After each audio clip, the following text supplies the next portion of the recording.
Do you ever panic in part two of the IELTS speaking test? Well, a lot of people do, but I'm going to explain how part two is actually simpler than you probably think. Hi, I'm Nick, and for everything IELTS, make sure you follow my channel. So I was talking to one of my students the other day, and he just sat the IELTS test, and he said, "Oh, I got this really difficult question for part two." The question was, describe a time when everybody was smiling. And he said, what a strange question. And I thought, yeah, okay, this sounds strange at first, kind of because of the phrasing of the question, because it's not something that we would often ask in real life. Tell me about a time when everyone was smiling. But if we strip it back and think about the basics of the question, then it's just asking about a happy moment.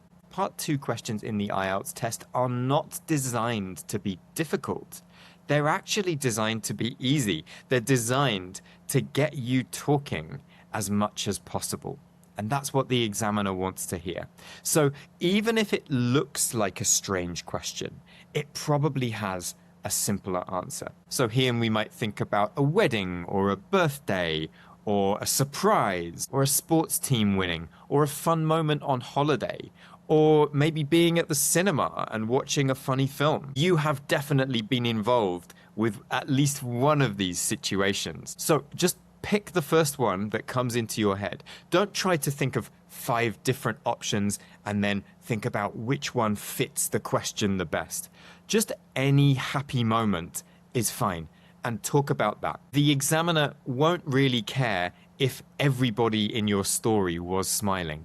They just want to hear you talking about a happy moment. They're assessing your English, not your ability to answer the question precisely. Of course, you have to stay on topic and you have to make sure you are answering the question.